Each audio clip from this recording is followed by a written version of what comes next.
بسم الله الرحمن الرحيم.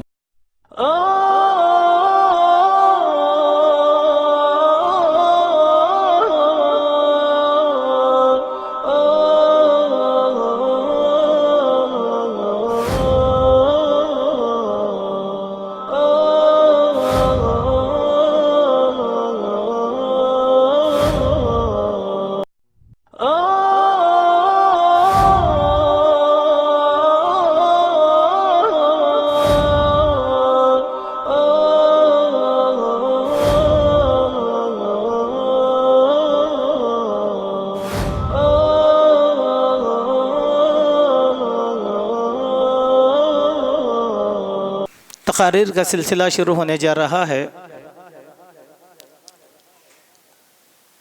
سب سے پہلی تقریر انشاءاللہ مولانا عبد المجید خان صاحب عمری حفظہ اللہ، امام و خطیب مسجد آمینہ بظاہر بابا نگر۔ آپ کا موضوع ہے نکاح میں مہر کا معیار۔ اس موضوع پر انشاءاللہ مولانا خطاب فرمائیں۔ السلام علیکم ورحمۃ اللہ وبرکاتہ۔ الحمد للہ رب العالمین والصلاة والسلام علی اشرف الانبیاء والمرسلین وعلی آلہ وصحبہ اجمعین ومن تبعہم بإحسان الی یوم الدین، اما بعد فاعوذ باللہ السمیع العلیم من الشیطان الرجیم، بسم اللہ الرحمن الرحیم۔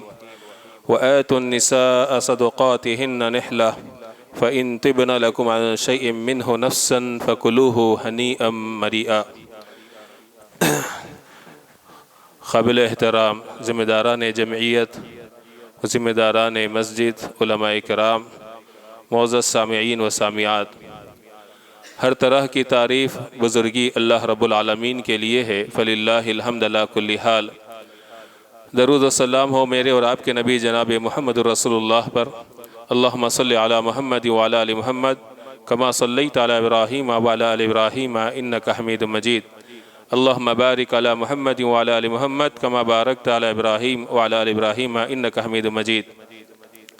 اس مختصر سی حمد و صلوات کے بعد آپ حضرات نے ابھی عنوان سماعت فرمایا کہ آج کے اس جلسے میں جس عنوان کے تحت کچھ باتیں قرآن و سنت کی روشنی میں ہوگی وہ ہے نکاح میں مہر کا معیار۔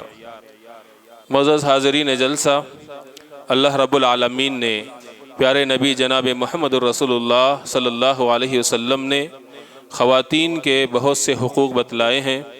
ان میں سے ایک حق جسے مہر کہا جاتا ہے، عقد نکاح کے موقع پر دلہا دلہن کے حوالے کرتا ہے۔ اس مہر کے تعلق سے اس کا کیا معیار ہے شریعت میں، انشاءاللہ آپ کے سامنے رکھنے کی کوشش کی جائے گی۔ سب سے پہلی بات یہ ہے کہ مہر قرآن اور حدیث میں اس کے لیے مختلف الفاظ استعمال کیے گئے ہیں، اس کے مختلف نام بھی ہیں۔ جیسے کہ اس کے تعلق سے کہا گیا صداق، مہر، فریضہ، ہبہ، اجر، عقر، علائق، یہ مختلف نام ہیں جو مہر کے لیے قرآن و سنت میں ہمیں ملتے ہیں۔ اللہ رب العالمین نے قرآن مجید میں اس کا حکم واضح کرتے ہوئے فرمایا وَآتُوا النِّسَاءَ صَدُقَاتِهِنَّ نِحْلَةً کہ اے لوگو تم خواتین کو ان کا مہر خوش دلی کے ساتھ عطا کرو۔ اللہ رب العالمین نے اس میں حکم دیا ہے، اسی بنیاد پر مہر کا یہ حکم بتایا گیا کہ مہر دینا یہ واجب ہے، لازم ہے، ضروری ہے۔ اور اللہ تعالیٰ نے قرآن مجید کے اندر پیارے نبی صلی اللہ علیہ وسلم کے تعلق سے فرمایا یا ایہا النبی انا احللنا لک ازواجک اللاتی آتیت اجورہن، اے اللہ کے نبی ہم نے آپ کے لیے وہ بیویاں حلال کی ہیں جن کو آپ نے مہر عطا کیا۔ تو لہٰذا مہر عطا کرنا یہ ضروری اور واجب ہے۔ اور ساتھ ہی ساتھ اللہ تعالیٰ نے اس آیت کریمہ کے اندر اور ایک حکم یہ دیا کہ مہر عطا کرتے وقت نیت پاک و صاف ہونی چاہیے، خوش دلی کے ساتھ مہر دینا چاہیے۔ اسے بوجھ سمجھ کر یا ناپسند سمجھتے ہوئے نہ دیں، بلکہ خوش دلی کے ساتھ کہ یہ اللہ کا حکم ہے، یہ خواتین کا حق ہے، اللہ رب العالمین نے ہم کو حکم دیا ہے اس لیے ہم دے رہے ہیں۔ تو خوش دلی کے ساتھ مہر کو دیں۔ اللہ رب العالمین نے اس کا یہاں پر تذکرہ کیا ہے۔ جب قاضی صاحب مہر کا تذکرہ چھیڑتے ہیں تو بہت سے لوگ ایسے ہیں خوشی سے دے دیتے ہیں، اور بہت سے لوگ ایسے ہوتے ہیں جن کے چہروں پر ناراضگی کے آثار نمودار ہوتے ہیں۔ وہ اسے اپنے لیے شان کے خلاف بات سمجھتے ہیں کہ بھری محفل میں انہوں نے ہم سے کیسے مہر کا مطالبہ کیا۔ اللہ کے بندو، یہ ایک مرد کے لیے اس کے شان کے خلاف بات نہیں ہے، بلکہ اس کے شان کے ماتحت اس کے شان کے لائق بات ہے، کیونکہ اللہ نے قرآن مجید میں فرمایا الرجال قوامون علی النساء بما فضل اللہ بعضهم علی بعض وبما انفقوا من اموالہم۔ اللہ نے مردوں کو خواتین پر قوام بنایا ہے۔ اس کی دو وجہ بتائی۔ ایک وجہ یہ کہ اللہ نے مرد کے اندر کچھ خصوصی صلاحیتیں رکھی ہیں جس کی وجہ سے اللہ نے مرد کو خواتین پر قوام بنایا ہے۔ دوسری وجہ یہ کہ وہ اپنے مال میں سے خرچ کرتے ہیں۔ اللہ اکبر۔ بیوی پر خرچ کرنے کے جو مراحل ہیں ان میں سب سے پہلا مرحلہ مہر کی شکل میں ہوتا ہے۔ بحری محفل میں ایک دلہا مہر کو نقد دیتے ہوئے اپنے قوام ہونے کو ثابت کرتا ہے، تو لہٰذا یہ تو اس کی شان کی بات ہوئی، یہ اس کے شان کے خلاف بات نہیں ہوئی، تو لہٰذا مہر کو خوش دلی کے ساتھ دیں۔ تیسری بات، اس مہر کی آیت میں اللہ تعالیٰ نے بتایا کہ فَإِن طِبْنَ لَكُمْ عَنْ شَيْءٍ مِّنْهُ نَفْسًا فَكُلُوهُ هَنِيئًا مَرِيئًا۔ مہر لڑکی کو دے دیا گیا، اب اس مہر پر تصرف کا اختیار کسے ہے؟ بعض دفعہ ایسا ہوتا ہے کہ لڑکی کو مہر دے دیا گیا، وہاں سے ساس آتی ہے، کہتی ہے کہ ہمارے بیٹے نے آپ کو مہر دیا، تم اس کو یہاں خرچ کرو، یہاں خرچ کرو، یہاں خرچ کرو، فورس کیا جاتا ہے۔ یہ جائز نہیں ہے، کیونکہ جس لڑکی کو مہر ملا ہے وہ اس مہر کی مالک ہے، وہ تصرف کی اختیار رکھتی ہے، چاہے وہ اپنی ذات پر خرچ کرے، چاہے اپنے شوہر کو دے، چاہے اپنے بھائی کو دے، یا اللہ کے راہ میں صدقہ و خیرات کرے، اس کی اپنی مرضی۔ شوہر کو بھی وہ اپنا مہر خوشی سے واپس کرنا چاہے تو کر سکتی ہے۔ اللہ نے کہا فَإِن طِبْنَ لَكُمْ عَنْ شَيْءٍ مِّنْهُ نَفْسًا فَكُلُوهُ هَنِيئًا مَرِيئًا، کہ اگر بیوی شوہر سے خوشی سے شوہر کو مہر واپس دے رہی ہے کچھ تو وہ خوشی سے کھا سکتا ہے، لیکن اس کو دلیل بنا کر اس کو مجبور نہ کیا جائے کہ اللہ نے تو کہا ہے کہ اگر بیوی چاہے تو شوہر کو دے سکتی ہے، تو بار بار آ کر اسے کہا جا رہا ہے تاکہ وہ مجبور ہو کر شوہر کو دے دے۔ ایسا نہ کرے، وہ اپنی خوشی سے اگر مہر کا کچھ حصہ شوہر کو دینا چاہتی ہے تو دے سکتی ہے، اور وہ اسے شوق سے کھا سکتا ہے۔ میرے دوست اور بزرگوں، مہر کب دینا چاہیے؟ پیارے نبی صلی اللہ علیہ وسلم نے فرمایا، ابن عباس رضی اللہ عنہما راوی حدیث ہے، ابو داؤد کی روایت ہے، اللہ کے نبی کی لخت جگر فاطمہ رضی اللہ عنہا کا نکاح ہوتا ہے حضرت علی سے۔ حضرت علی کو نکاح کے موقع پر نبی صلی اللہ علیہ وسلم فرماتے ہیں اعطیہا شیئن، اے علی نکاح تو ہو گیا، تم فاطمہ کو کچھ دو تو صحیح۔ تو حضرت علی نے کہا کہ ما عندی شیئن، میرے پاس کوئی چیز نہیں ہے۔ اللہ کے نبی نے فرمایا کیا تمہارے پاس حطمی درع نہیں ہے؟ کہا کہ ہاں ہے، جنگی لباس۔ کہا کہ وہ اس کو دے دو۔ تو لہٰذا پتہ چلا کہ مہر کو یعنی کہ نقد دینا اسی محفل میں یہ افضل اور بہتر ہے۔ کئی لوگ ہیں مہر کو جو قرض کے طور پر رکھتے ہیں، لیکن ایسے حالات ہوتے ہیں کہ وہ مر جاتا ہے لیکن مہر ادا نہیں کرتا، اور اس وقت کیا ہوتا ہے، جب تک وہ زندہ ہوتا ہے اس کی ماں نہیں کہتی کہ بیٹا بہو کا حق مہر باقی ہے، دے دو دے دو، نہیں کہتی۔ بہنیں نہیں کہتی کہ بھابھی کا مہر باقی ہے، بھائی دے دو دے دو، نہیں کہتی۔ جب وہ مر جاتا ہے تو اس کو لے کر آتے ہیں لاش کے سامنے اور کہتے ہیں بخش دو بخش دو۔ کتنی شرم کی بات ہے، اپنے میت کی رسوائی ہم خود کرتے ہیں، یہ ثابت کر یہ کہتے ہوئے کہ بخش دو، سب کو پتا چل جاتا ہے کہ یہ وہ شخص ہے جس نے اپنی بیوی کو مہر دیے بغیر دنیا سے چلا گیا۔ اللہ اکبر۔ مسند حضرت علامہ البانی رحمہ اللہ نے صحیح ترغیب و ترہیب میں ایک حدیث کو لایا ہے، کہا کہ اللہ کے نبی صلی اللہ علیہ وسلم نے فرمایا کہ کوئی شخص اپنے بیوی کا مہر کم یا زیادہ اس نے مقرر کر دیا، لیکن اس نے دل میں دھوکے کی نیت رکھی کہ مجھے اس کو دینا نہیں ہے، اور اسی حالت میں وہ مر گیا، تو کل قیامت کے دن اللہ سے وہ زانی کی حیثیت سے ملاقات کرے گا۔ تو لہٰذا میرے دوست بزرگوں، مہر دینا یہ واجب ہے، ضروری ہے، جتنا ہو سکے جلد دیں۔ کئی بزرگ لوگ ہیں ہمارے جماعت کے بھی، وہ آ کر پوچھتے ہیں کہ ہم نے اپنے دور میں مہر لکھا دیا تھا 4000 سرخ دینار، 5000 سرخ دینار، اب کیسے کریں، پریشان ہیں۔ تو لہٰذا مہر کو مقدم کریں اور وہ جو ہے عقد نکاح کی محفل میں دے دیں، یہ بہتر ہے۔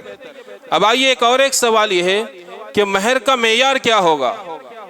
تو صحیح بات یہ ہے کہ شریعت نے مہر کا کوئی حد مقرر نہیں کی، مختلف روایات آپ ابھی سنیں گے۔ اس سے پہلے خلاصہ ہم ذہن میں رکھیں، مہر ایسا ہو کہ دینے والا نقصان میں نہ پڑے، اسے قرض لینے کی ضرورت نہ پڑے، اور مہر کو اتنا گھٹا کر بھی نہ دے طاقت ہوتا ہوا کہ وہ لڑکی کو نقصان میں ڈال دے، بلکہ آپس میں جس چیز پر اتفاق ہو اپنی طاقت کو سامنے رکھتے ہوئے وہ مہر کو دیں۔ اب ہم دلائل سنتے ہیں۔ عقبہ بن عامر رضی اللہ عنہ کہتے ہیں، بحقیقی کی روایت ہے، اللہ کے نبی صلی اللہ علیہ وسلم نے فرمایا، عمومی طور پر اللہ کے نبی نے بتایا، خیر الصداق ایسرہ، کہ سب سے بہترین اور اچھا مہر وہ ہے جو ہلکا ہو، آسان ہو۔ اب آئیے پیارے نبی صلی اللہ علیہ وسلم کا مہر کیا تھا؟ صحیح مسلم کی حدیث ہے، ابو سلمہ بن عبد الرحمن نے عائشہ رضی اللہ عنہا سے پوچھا کہ نبی صلی اللہ علیہ وسلم کا مہر کیا تھا؟ عائشہ صدیقہ رضی اللہ عنہ نے کہا، کان صداق لازواجہ 12 اوقیہ ونشا، 12.5 اوقیے وہ جو ہے اللہ کے نبی صلی اللہ علیہ وسلم کا مہر تھا، جو تقریباً 500 درہم کے برابر ہوتا ہے۔ اس کو آج کے حساب سے اس کو جو ہے کنورٹ کیا گیا تو 1487.5 گرام چاندی اللہ کے نبی کا مہر تھا۔ سوائے ام حبیبہ رضی اللہ عنہا، ان کا نکاح جو کرایا گیا تھا تو نبی کی طرف سے مہر نجاشی بادشاہ نے دیا تھا 4000 درہم کی شکل میں۔ 4000 درہم نبی کی بیوی ام حبیبہ کو جو ہے رضی اللہ عنہا کو مہر دیا گیا۔ اور اسی طریقے سے پیارے نبی صلی اللہ علیہ وسلم کی اور 2 بیویاں تھیں، حضرت صفیہ رضی اللہ عنہا، صحیح مسلم کی حدیث ہے، انس رضی اللہ عنہ کہتے ہیں کہ جعل اتقہا صداقہا، صفیہ رضی اللہ عنہا غلامی کی زندگی میں تھی، اللہ کے نبی کی ملکیت میں آئی، اللہ کے نبی نے انہیں آزاد کیا اور کہا تمہارا آزاد کرنا یہ میرا مہر ہے، تم کو آزاد کرنا یہ میرا مہر ہے، میں اسی پر تم سے نکاح کرتا ہوں۔ اور اسی طریقے سے جویریہ رضی اللہ عنہا کا نکاح ہوا۔ تو لہٰذا یہ اللہ کے نبی صلی اللہ علیہ وسلم کا مہر تھا جو اللہ کے نبی نے دیا۔ تو لہٰذا اس کے بعد صحابہ کرام نے بھی جو ہے نکاح کیا۔ اللہ کے نبی صلی اللہ علیہ وسلم جب دیکھتے کسی صحابی کو کہ وہ طاقت سے بڑھ کر مہر دینا چاہتے ہیں تو اللہ کے نبی نے انہیں ڈانٹا، اسے اس کے لیے پسند نہیں کیا ان کے لیے۔ ایک انصاری صحابی آئے، ابو ہریرہ رضی اللہ عنہ راوی حدیث ہیں صحیح مسلم کی، اللہ کے نبی کے پاس آ کر کہا، اللہ کے نبی صلی اللہ علیہ وسلم میں نے نکاح کیا۔ نبی کا پہلا سوال، الا کم تزوجتہا، تم نے کتنے پر نکاح کیا؟ کتنے لے کر نکاح کیا نہیں کہا، کتنے پر نکاح کیا، کتنا تم نے مہر دیا؟ تو انہوں نے کہا الا 4 اوق، 4 اوقیے میں نے دیے، 4 اوقیے۔ اللہ کے نبی صلی اللہ علیہ وسلم نے دیکھا کہ ان کی اتنی طاقت ہے نہیں، اور اللہ کے نبی نے کہا کأنما تنحتون الفضة من عروض هذا الجبل ما عندنا ما نعطيك، ایسا لگتا ہے تمہارے پاس جو ہے چاندی کا پہاڑ ہے جسے تم تراش کے دینا چاہتے ہو مہر، اتنا مہر کیوں دیا کہنا چاہ رہے اللہ کے نبی۔ اس کے بعد کہا کہ ہمارے پاس نہیں ہے ہم تمہاری مدد کر سکیں اب کچھ بھی، انتظار کرو کہ کوئی لڑائی کا موقع ہوگا تو تمہیں جنگ میں بھیجا جائے گا، مال غنیمت ملے گا تو انشاءاللہ تمہاری بھرپائی کی جائے گی۔ لیکن اللہ کے نبی نے ان کی طاقت کو دیکھا کہ اس وقت وہ اتنا مہر نہیں دے سکتے، اس کے لیے انہوں نے مانگنے کے لیے اللہ کے نبی کے پاس آیا۔ اللہ کے نبی نے کہا کہ یہ تمہارے لیے درست نہیں تھا، تو لہٰذا اپنی طاقت کے اندر ہمیں اور آپ کو جو ہے نا مہر دینا چاہیے۔ حضرت عبد الرحمن بن عوف رضی اللہ عنہ کی مشہور حدیث ہے، نبی صلی اللہ علیہ وسلم کے سامنے آئے، اللہ کے نبی نے کچھ آثار دیکھے ان کے کپڑے پر تو پوچھا کیا ہے؟ کہا کہ میں نے نکاح کیا۔ اللہ کے نبی نے وہاں پر وہی سوال کیا کہ تم نے کتنا دے کر نکاح کیا؟ تو انہوں نے کہا کہ کھجور کی گھٹلی کے برابر سونا میں نے دیا۔ عبد الرحمن بن عوف رضی اللہ عنہ کی حالت اس وقت اتنی ہی تھی، کیونکہ ہجرت کے بعد عبد الرحمن بن عوف کی حالت معیشت کے اعتبار سے شروع میں کمزور تھی، اور جب وہ چھوٹی سی تجارت انہوں نے شروع کی سے جیسے ہی فائدہ ہوا انہوں نے نکاح کیا۔ اس وقت ان کی حیثیت کیا تھی مہر دینے کی؟ کھجور کی گھٹلی کے برابر سونا دیا۔ اسی لیے اللہ کے نبی نے کہا بارک اللہ لکا اولم ولو بشاتن، اللہ تیری زندگی میں برکت دے، ایک بکری سے ہی صحیح کیوں نہ ہو ولیمہ کر لو۔ اللہ کے نبی کی وہ دعا کا اثر تھا کہ بعد میں ان کی تجارت بہت پھیلی، بہت پھولی، پھر ان کے ترکے میں ان کی 4 بیویوں کو بہت زیادہ ملا جتنا مہر میں نہیں ملا۔ تو لہٰذا میرے دوست بزرگوں، یہاں پر عبد الرحمن بن عوف کی جو طاقت تھی، اس طاقت کے حساب سے انہوں نے مہر دیا اور اللہ کے نبی نے ان کے لیے برکت کی دعا کی۔ اسی طریقے سے صحیح بخاری کی حدیث سے سہل بن سعد رضی اللہ عنہ کہتے ہیں، ایک آدمی اللہ کے نبی کے پاس آتے ہیں، اللہ کے نبی صلی اللہ علیہ وسلم صحابہ کے درمیان موجود ہے، ایک عورت آتی ہے، کہتی ہے میں نے اپنے آپ کو آپ کے لیے ہبہ کر دیا۔ اللہ کے نبی نے انہوں دیکھا، نیچے منڈی ڈالی، کچھ بھی جواب نہیں دیا۔ تو بعض صحابی تھے، انہوں نے کہا اللہ کے نبی اگر آپ کو ضرورت نہیں ہے تو مجھے ضرورت ہے، میرا نکاح اس عورت سے کرا دے۔ اللہ کے نبی نے ان سے یہی سوال پوچھا، کیا ہے دینے کے لیے؟ مہر دینے کے لیے کیا ہے؟ دیکھیے کتنی اہمیت ہے مہر کی۔ انہوں نے کہا میرے پاس سے کچھ بھی نہیں ہے، جاؤ گھر میں تلاش کرو، التمس، جا کر ڈھونڈو، ہو سکتا ہے کوئی انگوٹھی مل جائے لوہے کی، سونے کی نہیں، لوہے کی انگوٹھی بھی مل جائے تو لے کر آ جاؤ، میں اس پر تمہارا نکاح کرا دیتا ہوں۔ وہ گئے، لوہے کی بھی انگوٹھی نہیں تھی۔ بعض صحابہ ایسے بھی تھے۔ اللہ کے نبی نے اس کے بعد بہت سوچ بچار کیا، اس کے بعد کہا کیا تمہیں قرآن کے صورتیں یاد ہے؟ کہا ہاں یاد ہے۔ کون سے؟ یہی۔ کہا کہ ٹھیک ہے، اس کے عوض میں آپ کا نکاح کرا دیتا ہوں، تم ان کو سکھا دینا۔ اللہ اکبر۔ تو اگر کسی کے پاس مال نہ ہو، مال کی شکل میں مہر دینا چاہیے، کبھی مال نہ ہو تو ایسی بھی صورت اپنائی جا سکتی۔ تو لہٰذا یہاں پر صحابہ کی جو طاقت تھی اس کے حساب سے اللہ کے نبی نے فیصلہ سنایا۔ اللہ تعالیٰ نے قرآن مجید میں طلاق اور خلا کے احکام بتائے۔ طلاق مرد اپنی طرف سے دیتا ہے، طلاق جب دے گا تو جو اس نے نکاح کے موقع پر مہر دیا تھا وہ واپس نہیں لے سکتا۔ اللہ نے کہا وَإِنْ أَرَدْتُمْ اسْتِبْدَالَ زَوْجٍ مَكَانَ زَوْجٍ وَآتَيْتُمْ إِحْدَاهُنَّ قِنْطَارًا فَلَا تَأْخُذُوا مِنْهُ شَيْئًا۔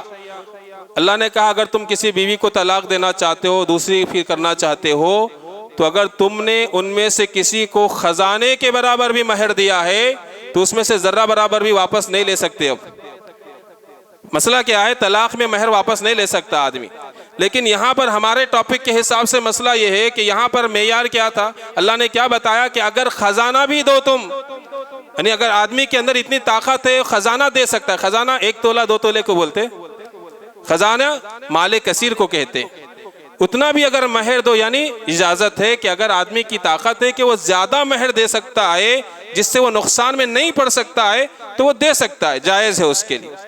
اور اسی طریقے سے دوسرا مسئلہ ہے خلا کا۔ خلا کا مسئلہ یہ ہے کہ اس کے اندر مہر کو لڑکی کو واپس کرنا پڑے گا کیونکہ وہ نہیں رہنا چاہتی ہے شوہر کے ساتھ۔ خلا عورت کا حق ہے۔ تو اس میں اللہ کے نبی کے پاس ایک کیس آیا، ثابت بن قیس رضی اللہ عنہ کی بیوی آئی، کہنے لگی اللہ کے نبی میں ثابت بن قیس کے ساتھ نہیں رہنا چاہتی ہوں، مجھے خلا دلوائیے۔ اللہ کے نبی صلی اللہ علیہ وسلم نے کہا کہ اتردین الحدیقہ، انہوں تمہاں کو جو مہر میں گارڈن دیے، باغ دیے، وہ واپس لوٹاؤ گی؟ کہا کہ وہ بھی دوں گی، اس سے زیادہ بھی دے دوں گی۔ اللہ کے نبی نے کہا زیادہ کی ضرورت نہیں ہے، جو انہوں نے مہر میں تم کو باغ دیا تھا وہ واپس کر دو بس۔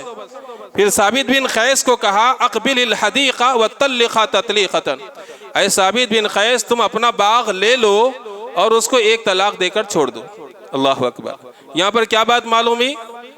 خلا سے ذرا ذہن ہٹا کر مہر کی طرف لائیے کہ انہوں نے باغ کی شکل میں، زمین کی شکل میں انہوں نے مہر دیا تھا، تو ان کی طاقت تھی، انہوں نے دیا تھا، تو خلا کی شکل میں وہ واپس آ گیا انہیں۔ اور ایک ہے حضرت انس رضی اللہ عنہ راوی حدیث نسائی کی روایت ہے کہ ابو طلحہ رضی اللہ عنہ یہ کافر تھے، ام سلیم کو انہوں نے رشتہ بھیجا، تو ام سلیم نے کہا کہ میں رہی توحید پرست، تو ہے شرک کو چاہنے والا، بت پرست، کیسے ہمارے درمیان جم سکتی ہے؟ تو میرے لیے لائق نہیں ہے، اگر تو اسلام قبول کرے گا تو میں نکاح کروں گی، بلکہ تیرا اسلام قبول کرنا میرے لیے مہر ہوگا۔ اللہ اکبر۔